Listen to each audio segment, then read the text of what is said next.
Hello everyone, আজকের ভিডিওতে আমরা দুইটা বড় বড় নিউজ সম্পর্কে জানবো। প্রথম নিউজটি হবে আজকে আমাদের দৈনিক যুগান্তর পত্রিকায় পে স্কেল রিলেটেড একটি বড় নিউজ এসেছে। আমাদের নতুন অর্থ বছরে পে স্কেলের জন্য কত বরাদ্দ রাখা হচ্ছে, পে স্কেল কখন বাস্তবায়নের দিকে আগাচ্ছে নতুন নির্বাচিত সরকার, সে নিয়ে একটি বড় আর্টিকেল এসেছে। তার লিঙ্ক সহ থাকবে নিচে কমেন্ট বক্সে। দ্বিতীয় নিউজটি আমরা জানবো যে সচিব কমিটিতে আমরা জানি যে পে স্কেলের এখন বাস্তবায়নের চূড়ান্ত সুপারিশ যেটি আসবে সেটি সচিব কমিটির মাধ্যমে আসবে।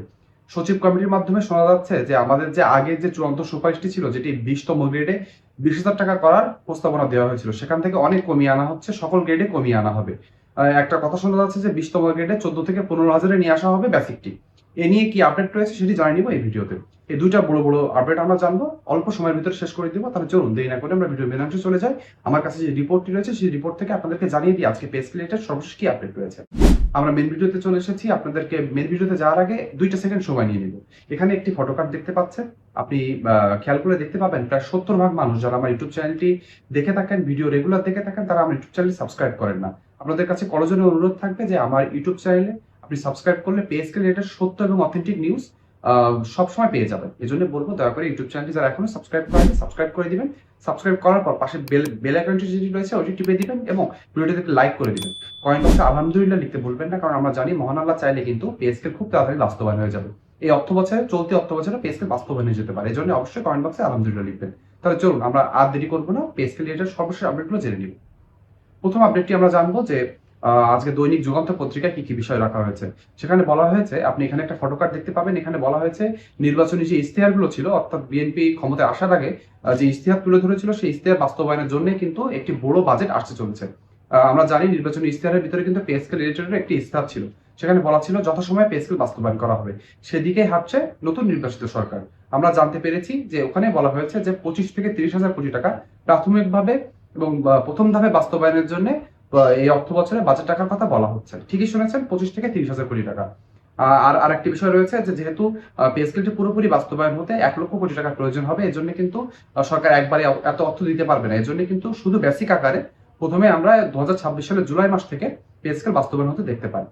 আর একটা বিষয় রয়েছে যে হচ্ছে বাস্তবায়ন করার জন্য পূর্ণ বাস্তবায়ন করার জন্য 1,06,000 কোটি টাকা লাগবে। সেটা কিন্তু সরকারের অনেক বড় ব্যয় হয়ে যাবে। সেজন্য তারা আংশিক বাস্তবায়নের দিকে আগাচ্ছে। 2026-27 অর্থ বছরের জুলাই মাস থেকে, অর্থাৎ 2026 সালের জুলাই মাস থেকে কিন্তু প্রাথমিকভাবে পে স্কেল বাস্তবায়নের একটি সিদ্ধান্ত নেওয়া হয়েছে।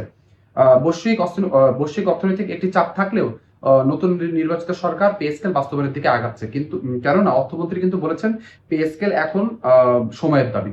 অর্থাৎ দীর্ঘ 11 বছর ধরে সরকারি চাকরিজীবীর যে দীর্ঘ বৈষম্যের ভিতরে রয়েছে, সেখান থেকে সরকারি চাকরিজীবীদেরকে সরিয়ে আনার জন্য অবশ্যই পে স্কেলটি বাস্তবায়ন প্রয়োজন। বেশিরভাগ সরকারি চাকরিজীবী যারা রয়েছেন তারা হয় অনেক অর্থ কষ্টে ভোগেন, নাহলে তারা ঋণগ্রস্ত রয়েছেন। কমেন্ট বক্সে সবাই লিখে জানাবেন যে আপনাদের ভিতরে কারা রয়েছেন যারা সত্যি সত্যি পে স্কেল না আসলে ঋণগ্রস্ত হয়ে যাচ্ছেন। আমি যেমন ঋণগ্রস্ত হয়ে যাচ্ছি, আপনারাও এরকম কেউ আছেন কিনা কমেন্ট বক্সে অবশ্যই লিখে জানাবেন। এখন আমরা জানবো যে পে স্কেল বাস্তবায়নের কোনো চূড়ান্ত তারিখ কিন্তু এখনো স্পষ্টভাবে সরকার বলেনি। আপনারা জানেন যে সরকার কিন্তু বৈশ্বিক যে যুদ্ধ পরিস্থিতি রয়েছে, এখানে জ্বালানি সংকটের ভিতরে রয়েছে। তারা অনেক ভর্তুকি দিতে হচ্ছে, অন্যদিকে তারা ফ্যামিলি কার্ড বাস্তবায়ন করেছে, কৃষি ঋণ মকুব করেছে, অনেক দিকে নানামুখী চাপ কিন্তু সরকারকে ঘিরে ধরেছে। তারপরেও তারা চেষ্টা করছে যে পে স্কেলটি বাস্তবায়ন করা। আমরা সরকারি চাকরিজীবী সেটি চাই, পে স্কেলটি দ্রুত এবং ভালোভাবে বাস্তবায়ন হয়, এটা আমাদের আশা থাকবে। আর একটি বিষয় হচ্ছে যে ভিডিওর দ্বিতীয় অংশে আমরা চলে এসেছি। এখন আমরা জেনে নিব যে সচিব কমিটি, যে বিষয়টি আপনাদেরকে জানিয়েছিলাম যে সচিব কমিটি কি জাতীয় বেতন কমিশন 2025 কর্তৃক যে চূড়ান্ত রিপোর্টটি দেওয়া ছিল সেখান থেকে কি সব অর্ধেক অর্ধেক করে দিবে, যে না, আপনাদেরকে এটা স্পষ্ট করে জানিয়ে দিতেছি যে এ পর্যন্ত যে কয়েকটা পে স্কেল বাস্তবায়ন হয়েছে সেখানে আপনি দেখতে পাবেন জাতীয় বেতন কমিশন কর্তৃক যে চূড়ান্ত রিপোর্টটি ছিল সেটি কিন্তু হুবহু কোনোদিনও বাস্তবায়ন হয়নি। সেখানে অল্প কিছু 19-20 আকারে বাস্তবায়ন হয়েছে। আপনাদেরকে অষ্টম পে স্কেলে যদি একটি উদাহরণ দিই, আপনি দেখতে পাবেন যে অষ্টম পে স্কেলে কিন্তু সর্বনিম্ন বেতন জাতীয় বেতন কমিশন কর্তৃক চূড়ান্ত করা হয়েছিল 8,000 টাকা। অন্যদিকে সর্বোচ্চ বেতন রাখা হয়েছিল 80,000 টাকা, অর্থাৎ 1:10 অনুপাতে কিন্তু ভাগ করা হয়েছিল। পরে যখন সচিব কমিটির মাধ্যমে এটি বাস্তবায়ন হয়েছে তখন আমরা জানি যে সর্বনিম্ন গ্রেডে বেতন 8,250 টাকা, 250 টাকা বৃদ্ধি পেয়েছে। অন্যদিকে সর্বোচ্চ বেতন 78,000 টাকা, যেখানে 2,000 টাকা কমে এসেছে। এভাবে 19-20 তফাৎ হবে। এখানে কিন্তু হিউজ তফাৎ হবে না। অনেকে বলছেন যে 14-15,000 টাকায় নামিয়ে আনা হবে 20তম গ্রেডে, এমন প্রত্যেক গ্রেডে অনেক নামিয়ে আনা হবে না, এত কিন্তু হবে না। হ্যাঁ, অল্প বিস্তর ফারাক হবে, কিন্তু এত ফারাক হবে না। এখন পে স্কেলটি কখন বাস্তবায়ন হবে, সচিব কমিটি কিন্তু এমন কোনো তথ্য দেয়নি। অর্থাৎ কত তারিখে তারা রিপোর্টটি জমা দিবে, 1 মাস, 2 মাস, 3 মাস, এমন কিন্তু কোনো সময়সীমা তারা দেয়নি। এজন্য আমরা সঠিক করে বলতে পারছি না যে সচিব কমিটির রিপোর্টটা কখন আসবে, কিন্তু পরবর্তী অর্থ বছরের আগে আসবে এবং এটি বাস্তবায়ন হবে, এটি কিন্তু সর্বশেষ রয়েছে। পে স্কেল রিলেটেড এমন প্রত্যেক দিনের সত্য এবং অথেন্টিক নিউজ পেতে হলে আমার ইউটিউব চ্যানেলটি সাবস্ক্রাইব করে দিতে হবে, বেল আইকনটি টিপে দিবেন, ভিডিওটিতে লাইক করে দিবেন এবং কমেন্ট বক্সে আপনার যৌক্তিক মন্তব্য লিখবেন পে স্কেল নিয়ে। আজকে ভিডিওটি এ পর্যন্তই। এমন প্রত্যেক দিনের পে স্কেল রিলেটেড আপডেট পেতে আমার ইউটিউব চ্যানেলের সাথে থাকবেন। ভিডিওটি না আপনি শেষ পর্যন্ত দেখার জন্য সকলকে ধন্যবাদ। সবাই ভালো থাকবেন।